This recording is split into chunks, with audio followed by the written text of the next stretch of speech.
You're listening to Victory Baliwag. We hope that this message encourages you today. Rise in reverence to the Word of God.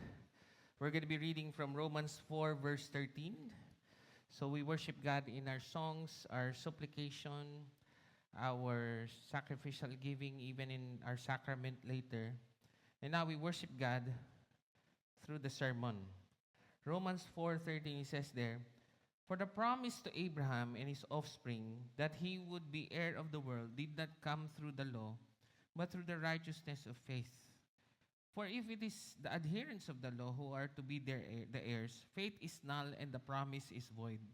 For the law brings wrath, but where there is no law, there is no transgression.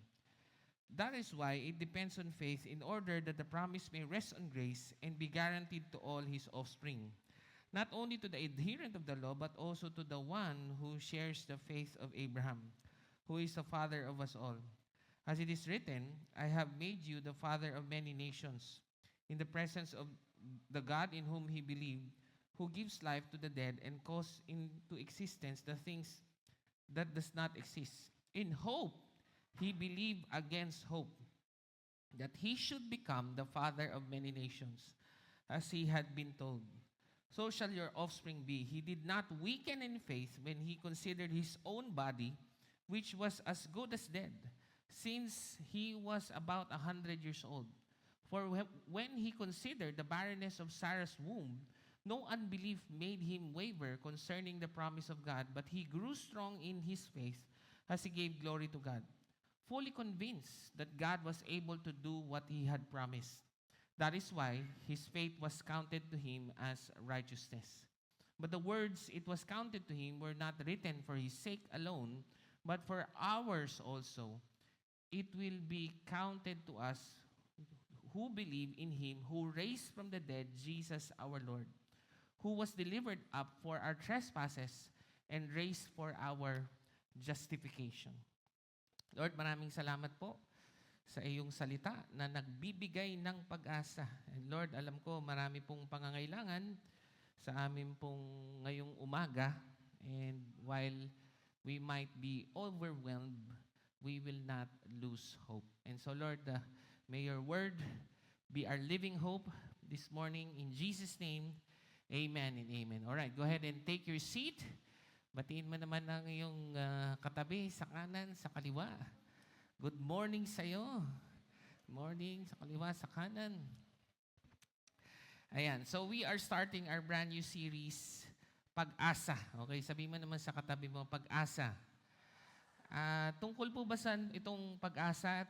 Philippine Atmospheric, Geophysical, and Astronomical Services Administration. Okay, pag-aaralan po natin kung kailan darating yung bagyo.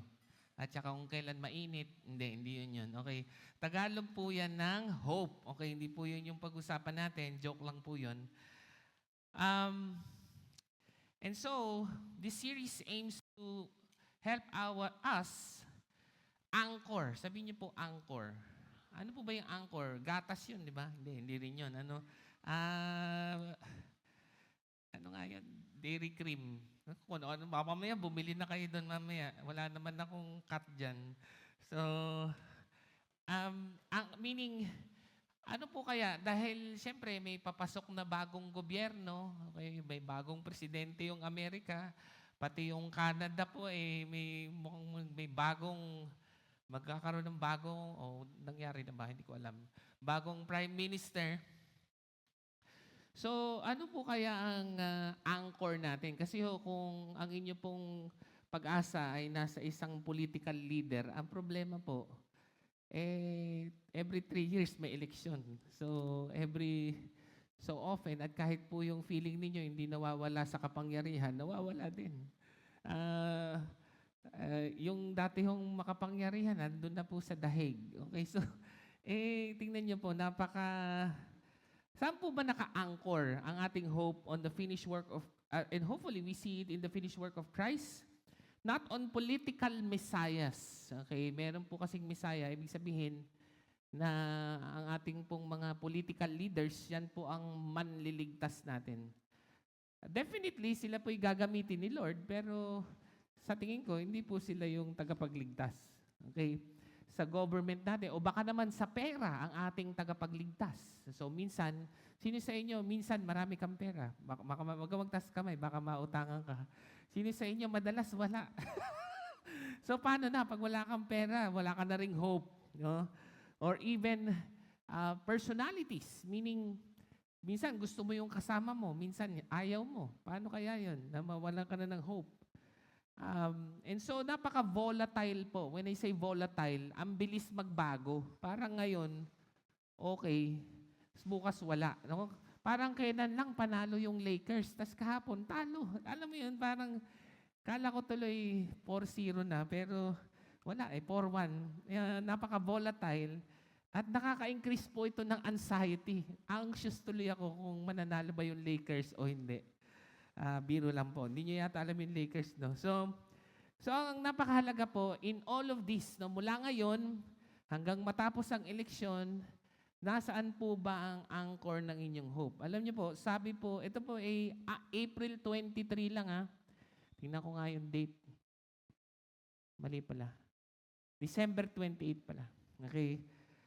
So ang nakalagay dito, SWS Filipinos, Social Weather Station, Filipinos remain hopeful for 25, but fear is creeping in. Now, kung babasahin niyo po yan sa internet, indicates Filipinos are 6 percentage points less hopeful in 2025. Bumaba daw po yung hope for 2025 compared to 2024, and that 90% of adult Filipinos are entering 2025 with hope, down from 96% in 2023.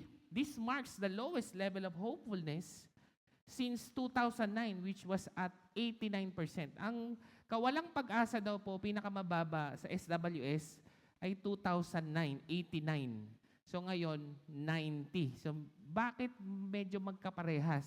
Kasi nung 2009, nawalan ako ng trabaho noon. Naalala ko pa kasi nagkaroon ng recession sa Amerika. Puro mga Amerikano kliyente namin. Wala akong trabaho, 2009. Nagkaroon naman ako ulit. But the point is, ang tawag ko, recession.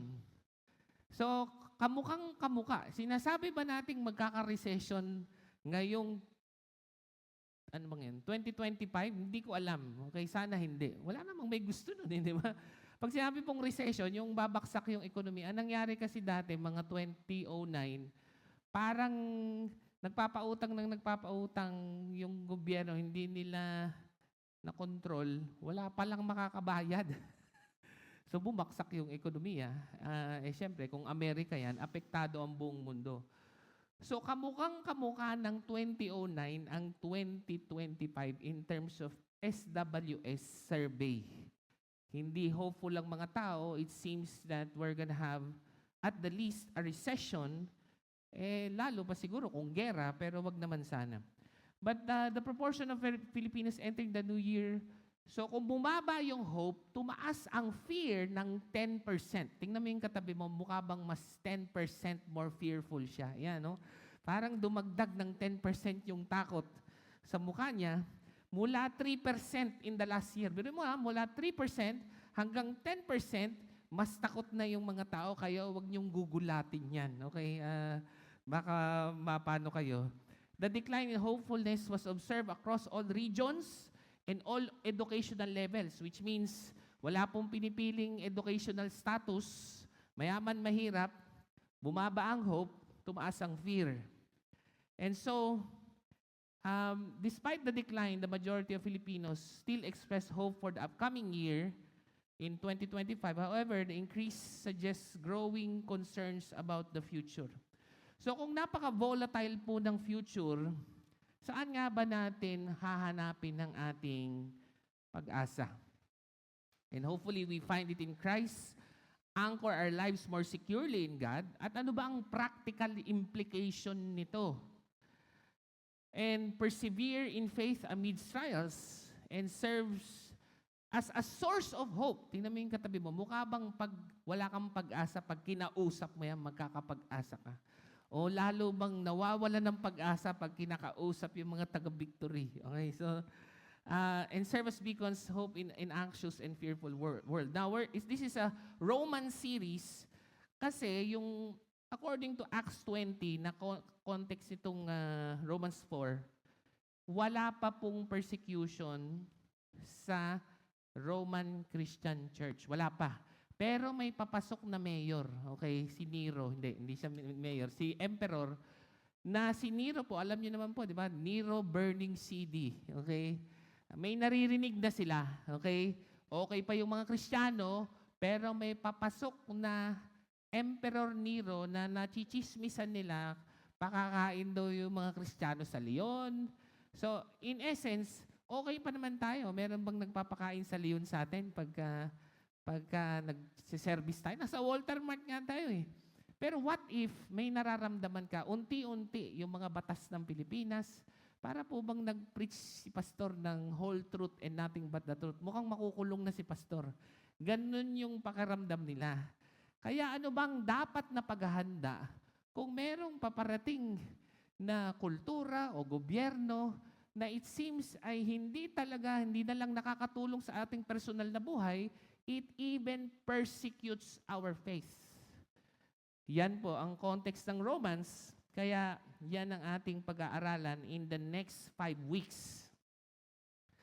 So that before this administration comes in, we are already having a momentum of hope. Meaning, bago pa po magpalit ng administrasyon,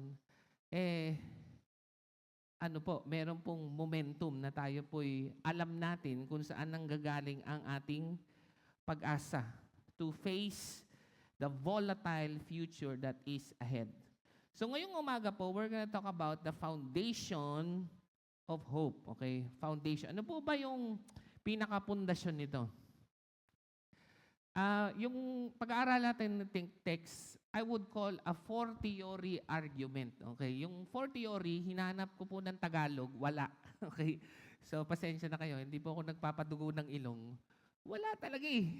So, kahit i-google mo, F-O-R-T-I-O-R-I. Fortiori argument. So, pwede ko na lang ipaliwanag ng paliwanag pero hindi pwedeng Tagalugin. Okay? So, yung fortiori argument ganito. Nakikita niyo ba yung anak ko, yung 5 years old? Si Uriah. Huwag niyong kidnapin. Hindi, joke lang. Okay, so, si Uriah ba sa tingin niyo kaya niyang tumbahin itong upuan? Kaya, 5 years old? Kaya. Paano kaya wala akong maituro dito, baka magalit eh. Wag na lang. Okay, so, paano kaya ako na lang? Kung kaya ko bang tumbahin yung upuan? Yes, ganun po yung fortiori argument. Kung kayang tumbahin ng 5-year-old ang upuan, mas lalo namang kaya ko. Nagets niyo yun? Yun po ang pundasyon ng hope. Long story short, ganito, no? Pero syempre, hihimayin natin. Sino sa inyo, Resurrection Sunday, last Sunday lang, tama ba? Sino sa inyo naniniwala na buhay si Jesus sa patay? Diba? Yung katabi mo, hindi pa pala convinced. Okay. Paano kaya? Naniniwala ba kayo na buhay si Jesus sa patay? Oo. Diba? So, anong mas mahirap? Mabuhay mula sa patay o umayos yung gobyerno? Mas mahirap mabuhay sa patay. Totoo yun. Kasi kahit naman ano pong mangyari sa buhay natin, kung may mang-api man sa'yo, sabihin mo sa kanya, mamamatay ka rin. So, hindi, wag. Mabubuhay ka. Eternal life. Sorry, Christians pala tayo. So, the point is, kung kaya ni Jesus mabuhay sa patay, kaya niya ring baguhin yung ating lipunan. Parang walang naniniwala. Okay, so yun po yung pundasyon ng hope. Hihimayin natin yun. Ano? Alam ko naman. Pero siyempre, babasahin natin yung text. Ang text is about 100 years bago nabuntis si Sarah kay Isaac. Yun yung text natin. So bakit kaya 100 years? Ibig sabihin, ang tagal nung inantay, 100 taon, pero sa isang iglap, kayang inayos ni Lord. So anong ginawa doon sa 100 years kung kaya naman palang gawin ng isang pitik? Ang sagot is the muscle of hope, the muscle of faith.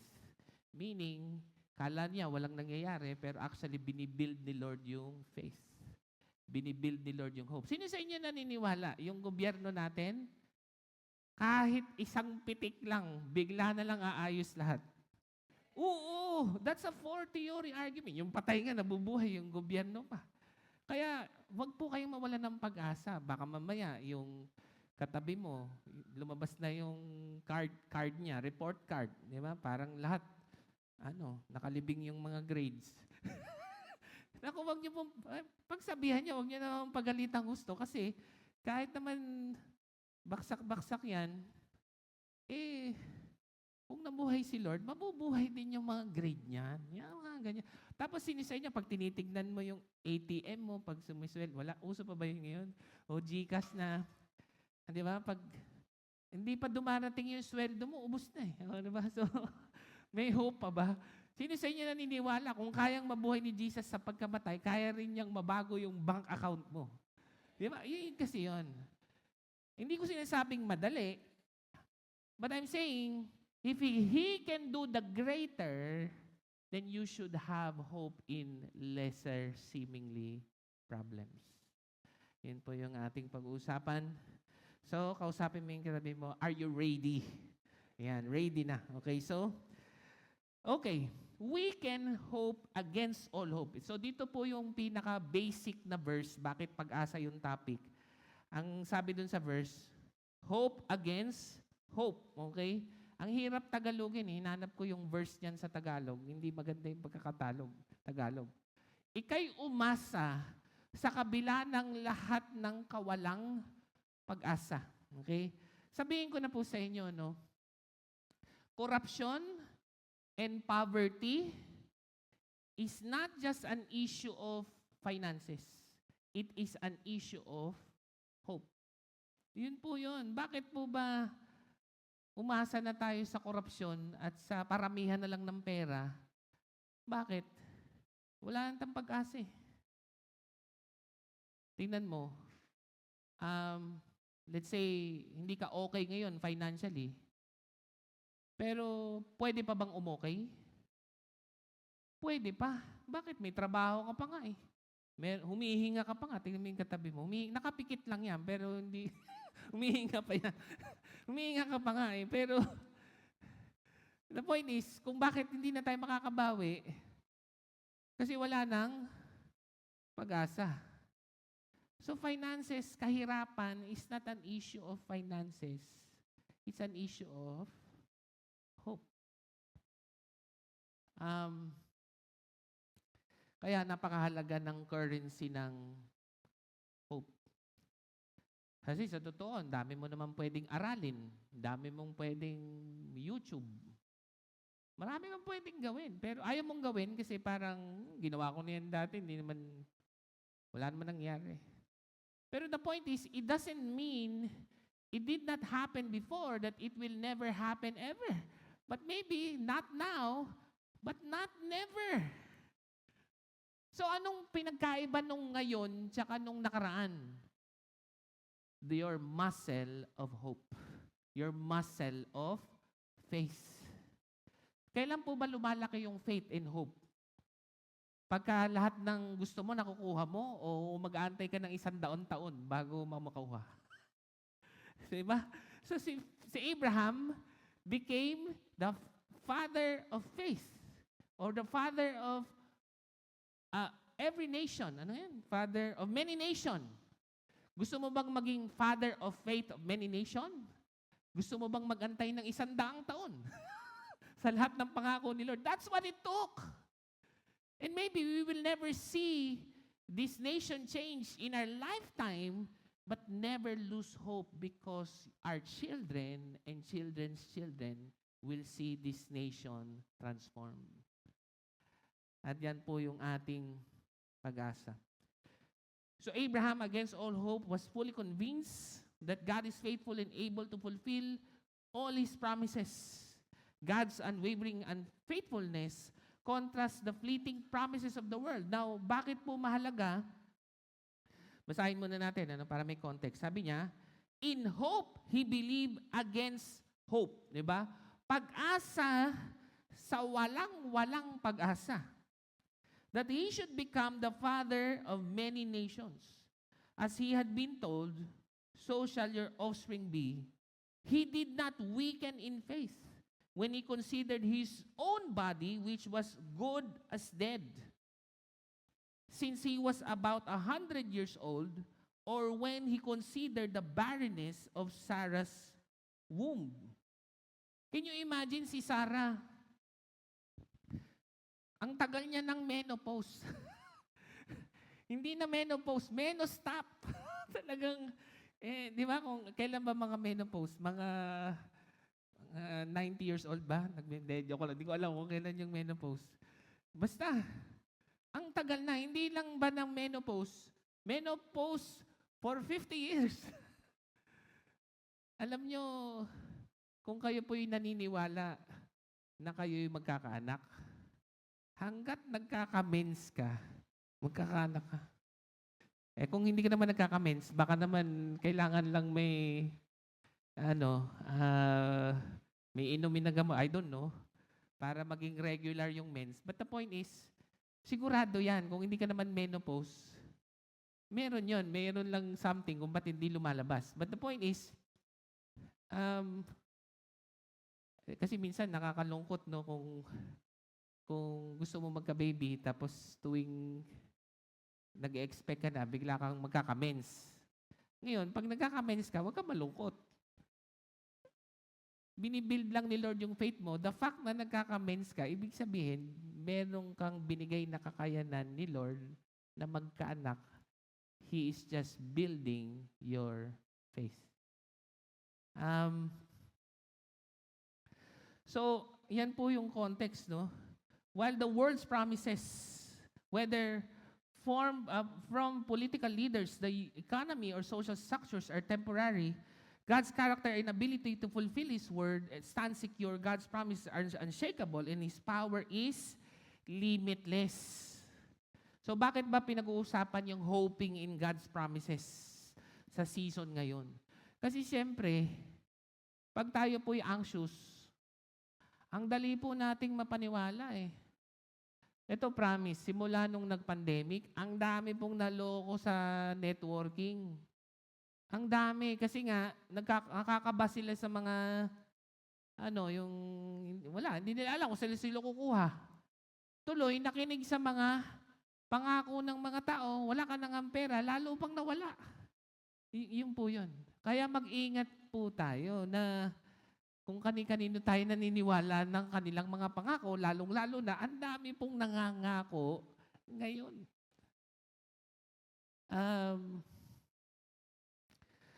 So, kaya po, importante na pag-usapan natin ito. Hindi na lamang po menopause si Sarah, si Abraham ay matagal na ring sterile.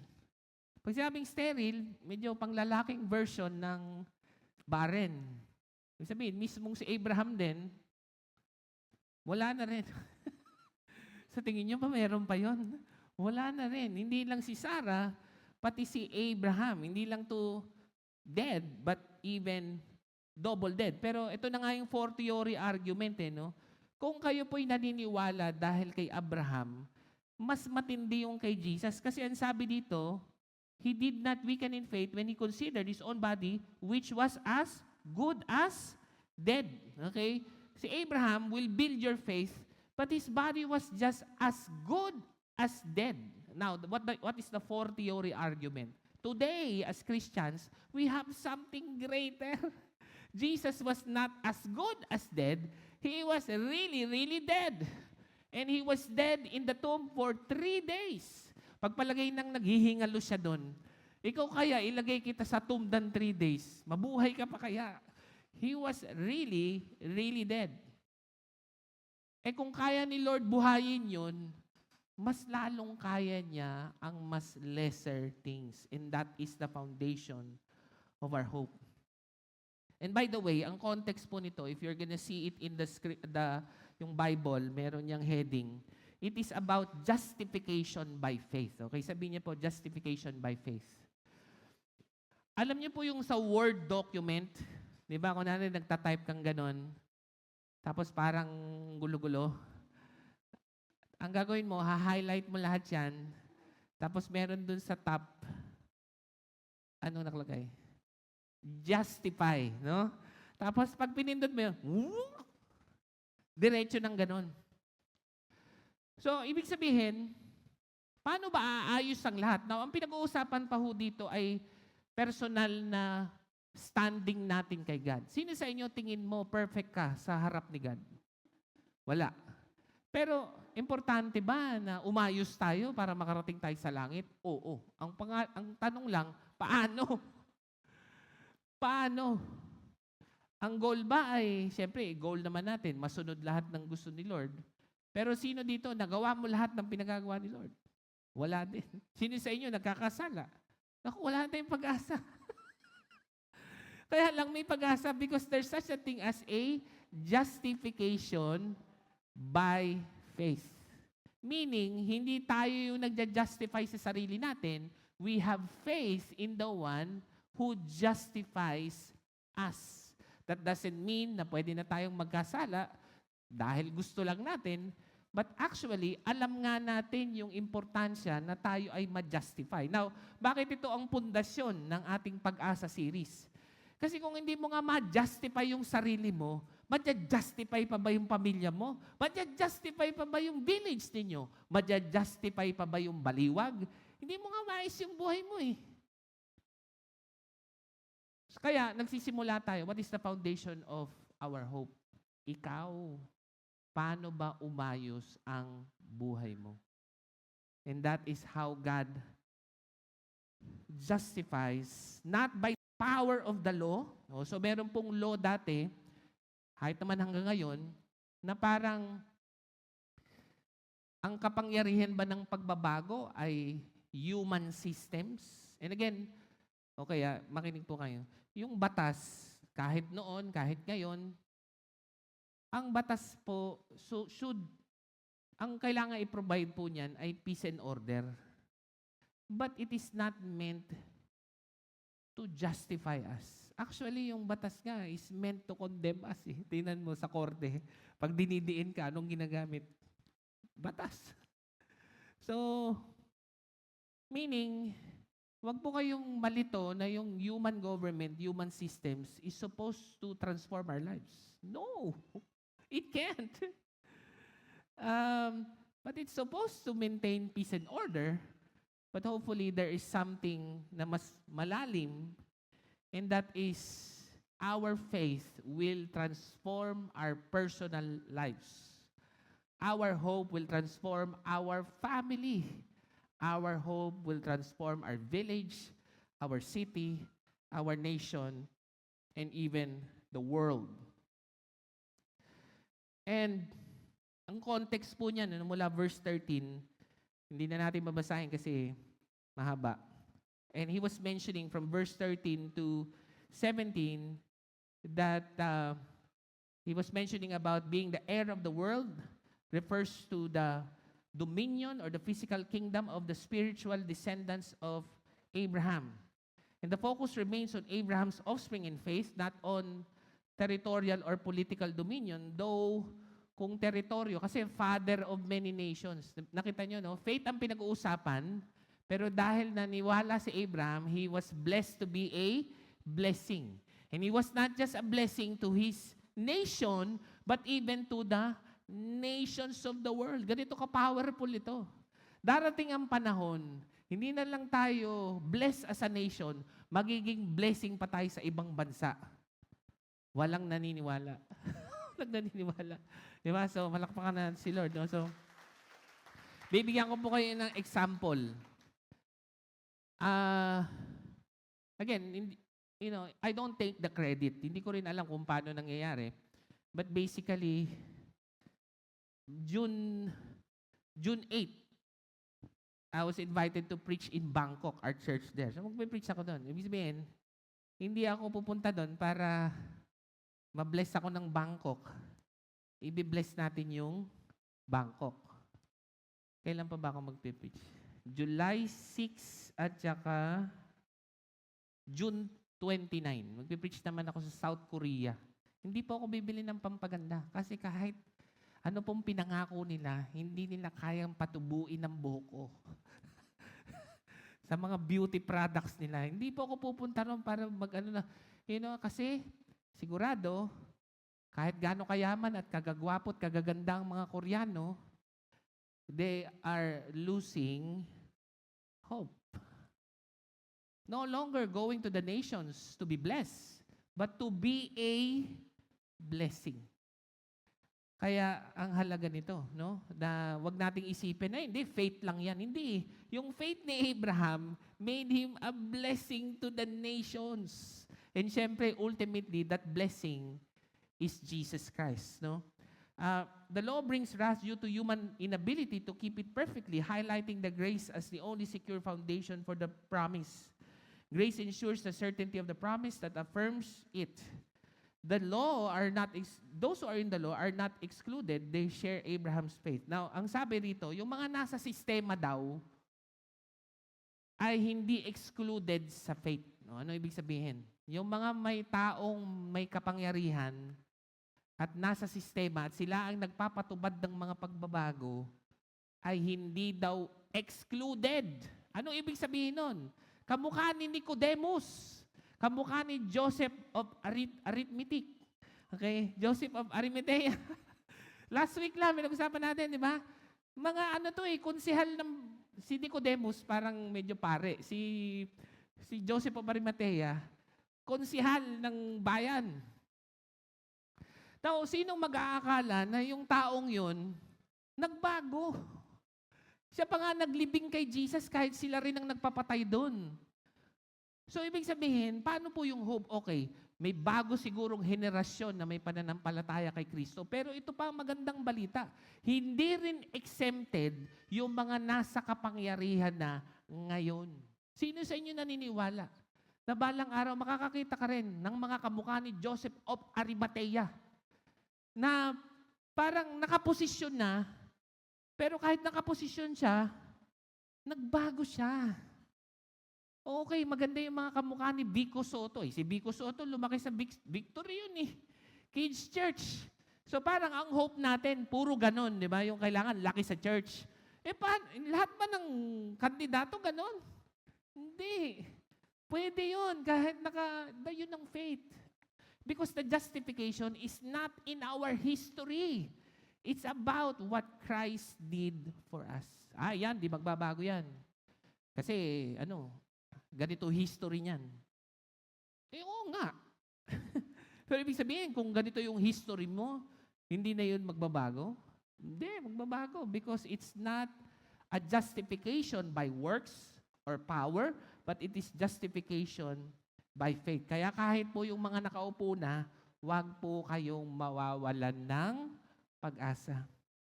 And if we can give life to the dead, God calls into existence the things that do not exist. Justification is a real standing before God, not a fictional declaration. Yung pong justification by faith, wag niyo pong isipin kasi minsan pag pinag-uusapan yung faith, ang ginagamit, scientific evidence. Paano niyo po bibigyan ng scientific evidence yung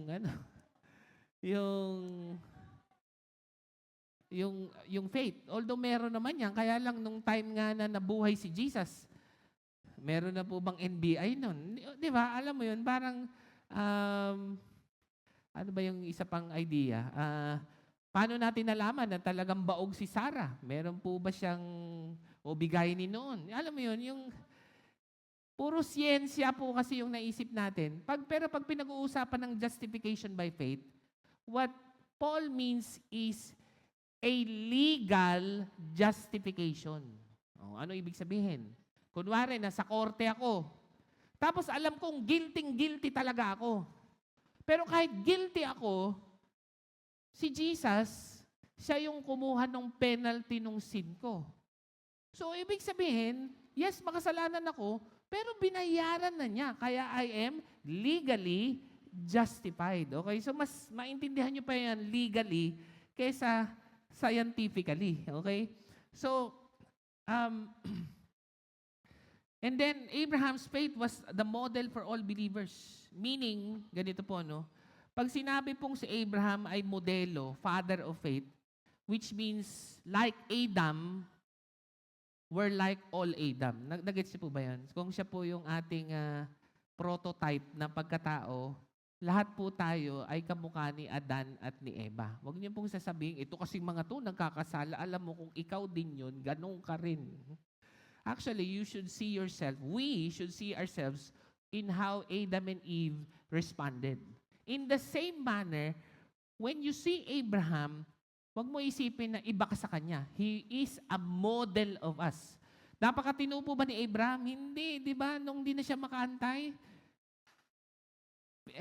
inanakan niya yung nani niya. Yun, nagkaloko-loko tuloy.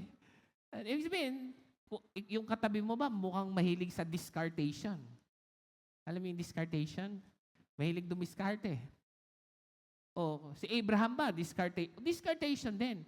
Kamukha mo rin. Kaya nga, may pag-asa tayo eh. Kasi nga, tapos nung poproteksyon na niya yung asawa niya kay Abimelech, ilang beses niyang nilaglag yung asawa niya? 2. Pero kahit manlalaglag siya ng asawa, nangyari pa rin eh. So, ibig sabihin, huwag ka rin mawalan ng faith na parang nag-fail ako. Meaning, we can have hope even though we are weak. We can have hope even though our hope is weak because our hope is not in our hope, but in the object of our hope, that is Christ. And his faith remained firm. Bakit naging firm si Abraham? Kasi wala naman siyang hope sa sarili niya. Ang hope niya na kay God. His act of circumcision before Isaac's conception showed public faith in God's. Medyo ni-reference yung Genesis 17. Abraham was fully persuaded of God's power to fulfill His word. Faith before fulfillment mirrors Christian faith today, trusting unseen promises. Now, alam nyo si Abraham, hindi niya pa nakita si Christ. Pero naniwala siya. So that means our faith could be greater than Abraham. Because Jesus is not part of Abraham's history, but Jesus is part of our history. Di ba kapag tayo po'y nagkakapag-asa, kung wala kang makita sa hinaharap, saan mo kukunin? Sa history. Eh si Abraham nga, walang babalikan. And yet, dahil sa kanya pong pag-aantay, na-build po ni Lord ang kanyang faith and hope. We can have faith in God because God is able to do what He had promised. Meaning, hindi mo kaya, pero kaya ni Lord. Yun yung point. Hindi naman pangako natin yung mga pinanghawakan natin. Ang pinanghawakan natin, yung pangako ni Lord. Balikan natin yung verse. No unbelief made him waver concerning the promise of God. So, ibig sabihin, pwede namang mag-waver yung faith, tama? But not concerning the promise of God. But he grew strong in his faith as he gave glory to God.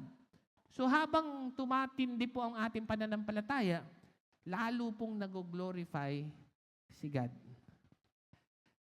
Bakit mag-glorify si God? Kasi alam mo na hindi mo kaya. Kaya akala nyo yung mga nagtetestimonya, alam mo, si Lord talaga. Ito naman, naku, hindi mo naintindihan.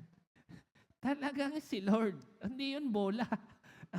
Hindi yun humanly possible.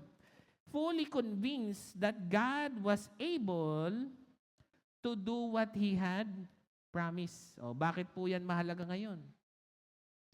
Marami naman po pwedeng mangako eh. Mangako yung asawa mo, yung anak mo, yung nangangampanya. They are willing. Magkaiba po yun, di ba? Willingness and able. Okay? Pag nangako siya, kung sino man siya, he is willing. But is he able? Ayun. Meron namang mga tao, able, kamukha ni Elon Musk. Elon Musk, yung gumagawa ng ilong. Okay, hindi, bilang. Elon Musk.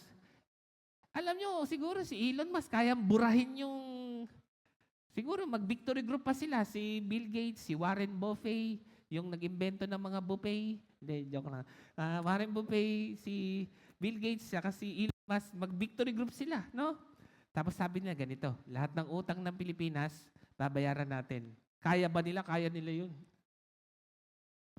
They are able, but are they willing? No. Ang gusto ni Elon Musk ay makarating sa Mars. Ano ba yan? Ano ba meron doon? Bayaran mo na lang yung utang namin. So, wala eh. Able siya pero hindi naman willing. Pero si God, because He has promised, He is both willing and able. So, ibig sabihin, panghawakan mo yung mga pangako ni God kasi He's just building your faith.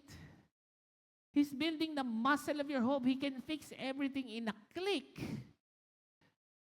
But He is after our hope and our faith. Faith acknowledges that God is not limited by creation boundaries. Abraham fully relied on God's power and not on human ability. Ganito po kasi, no? Kunwari, part ako ng Lakers, no? Tapos maglalaro kami sa Barangay Concepcion. May, so, ngayon, ibig sabihin ba wala tayong gagawin? Meron. Pero dahil alam kong kakampi ko si Luka Doncic. Paano nga yan? Ganon, hindi ko alam.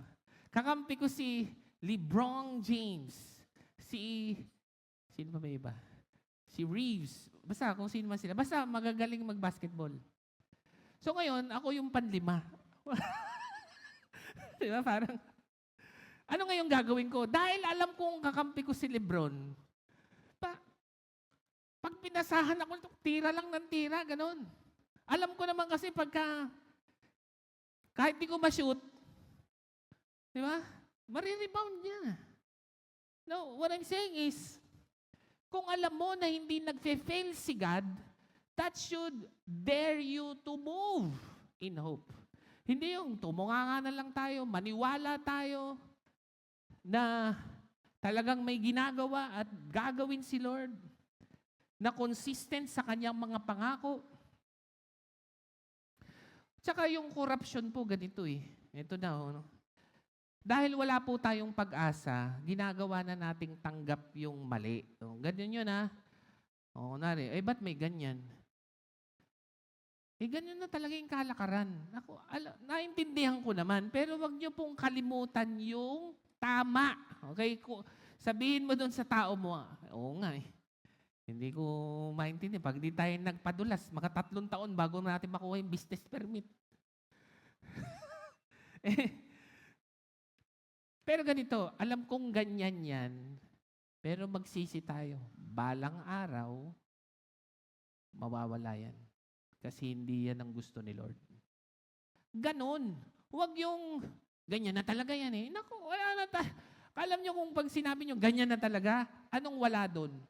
Hindi ba totoong pwedeng magbago? Pwede. Si Vico Soto nga. Ang problema lang, tumagal yung mga business permit sa Pasig kasi bawal magpadulas. Lahat tuloy, mabagal. Kasi dati parang kung natatagalan ka, may paraan. Di ba? Parang papadulas ka, bawal magpadulas. Ang tagal tuloy. Pero nangyayari. Ibig sabihin, pwede. Hindi huwag niyo sabihin na wala na, ganyan na yan. Wala na talaga. Isipin mo, sabihin mo sa anak mo yun. Sabihin mo sa anak mo, kunwari, let's say, you have a broken family. Anak, hindi namin naayos ng tatay mo, pero hindi ito ang pangako ng Diyos. Balang araw, kayo, stop na sa amin, anak. Stop na. Yung mga mali, sa amin na yun. Pero ito, mga pangako ng Diyos. Ito ang mangyayari sa inyo. Ganun. Hindi, parang puro hopelessness eh. Ganito talaga yung sistema. We need to be able to speak the ideal and not normalize what is against the character of God. Huwag po natin gawing maliit si God. Kung kaya pong bumuhay ng patay ni God, kaya niya pong ayusin ang buhay natin, kaya po niyang ayusin ang ating lipunan. Sino po ba dito sa inyo naniniwala napakalaki ni God? O naliliitan kayo? Diba, ang tawag po dyan ay practical atheism, meaning sasabihin mo, naniniwala ka kay God, pero practically, ang tingin mo, wala siyang magagawa. Eh, lumalabas sa bibig eh. Na ganito na yan eh. So, malaki po yung Diyos natin. Bibigyan ko po kayo ng example ha. Sa tingin niyo po, yung kinremate. Pag dumating na si Lord, di ba, mabubuo.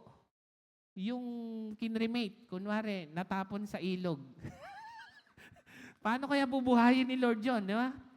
Sa tingin niyo ba, yung kinremate, mabubuo ni Lord? Pagka second coming, yung iba, hindi kaya ni Lord yun. Kasi saan niya hahanapin yung mga pulbos? Ha? Ako, kung hindi kayang buuin ni Lord yun, napakaliit naman ng Diyos ninyo. Napakaliit. Eh, ginawa nga niya si Adan at si Eva mula sa wala. Mula sa wala, nagkaroon. Yung pa kayang meron, bubuhayin lang, mas madali yun. Kaya minsan, we are doing practical atheism, meaning, naniniwala tayong may Diyos, pero hindi tayo naniniwala sa Kanyang mga pangako. Eh, mas mabuti pa, huwag ka nalang maniwala sa Diyos. Di ka pala naniniwala eh. Paano lumalabas? Sabi mo eh, ganun talaga eh. Ganyan talaga, ganun. Lolo mo pa ganyan. Sabihin mo, alam kong ganyan yan, pero hindi yan ang pangako ni Lord. Ito, mangyayari. Sabihin mo yun sa next generation. Sige, palakpakan natin si Lord. Winding down to a close, our faith in God is anchored on the risen Christ. Sahin natin yung verse, no? That is why his faith was counted to him as righteousness. Tingnan nyo counted to him as righteousness. Ibig sabihin, this is a legal justification. Alam niyo po ba bakit nag-hearing sa korte? Yung judge, naglilista yon. Ito mga offense niya, mga 50 points to, 50 points. Ito yung mga willing niyang ibayad. Tapos, sum total, bayad na. So, kahit may sala siya, not guilty. Kasi bayad eh. Guilty but fully paid. It was counted to him as righteousness, but the word it was counted to him were not written for his sake alone. Eto na. Bakit po ba, Pastor? Kasama ba kami dyan? Nakita niyo ba yung verse? It was counted to him were not written for his sake alone. Para kanino daw? Sabi mo sa katabi mo, para sa'yo. But for ours also. Paano daw ang koneksyon natin kay Abraham? Eh, hindi naman tayo Hudyo. It was counted to us who believe in Him, who raised from the dead Jesus our Lord, who was delivered up for our trespasses and raised for our justification. Importante po na namatay si Jesus para sa kasalanan natin, pero importante rin na nabuhay siyang muli. Bakit? Ang nakalagay po sa Bible, because he was innocent, death could not hold him down. Kasi kung hindi nabuhay si Jesus, di ba hindi siya sapat na pambayad? Tama ba? Kasi may kasalanan siya, kaya for the wages of sin is death. Pero dahil nabuhay siyang muli, ibig sabihin, ang kanya pong sakripisyo ay sapat para baguhin ang lahat. Grabe, no? And that is for us. Kung namangha po kayo kay Abraham, for theory argument, na yung 100 taon na yung nanganganak, good as dead yung babae, good as dead yung lalaki, double dead. And yet, it was not the situation, but the promise of God. At kung bakit matagal, it's about building our faith. Para pag binigay yung mga pangako, si God po ang mag-glorify. Because we have seen the limitedness of all people. And so, Abraham's faith and his power, he was fully persuaded. His faith was commended because it was exercised and the miracle occurred. His unwavering faith was renewed and aligned to the promises of God.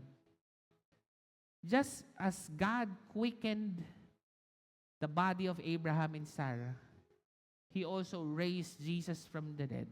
He will also change all of our lives. And He will change the life of our city and the nations of the world. So, as we wind down to a close, let this be a time for the Holy Spirit to speak to us. Why don't you all bow our heads and close our eyes? Holy Spirit, we call upon you as we come to our time of communion. Lord, use the Word of God that is living and active to address hopelessness in our heart. Lord, I pray, as we have read Romans 4, Holy Spirit, give us wisdom, revelation, to obey your word and have hope in your promises. Holy Spirit, help us to hope against all hope.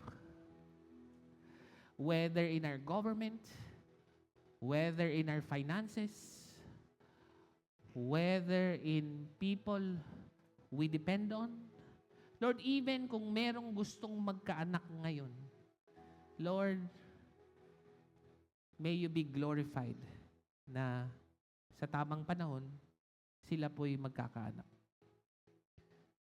Holy Spirit, we ask you that you not just make us know hope, but feel hope. Lord, yung fear, sobra naming nararamdaman. But by the power of the Holy Spirit, make us feel hope. My son, my daughter, the Holy Spirit, even the whole Heavenly Father is asking you, how can you have hope in me today? How can you have hope in me today? And the Lord is asking you even to repent of not just being hopeless, but communicating hopelessness to others. That yes, our world is broken, but we will not communicate the brokenness as a permanent situation. But that yes, the world is broken, but our hope is in the promises of God.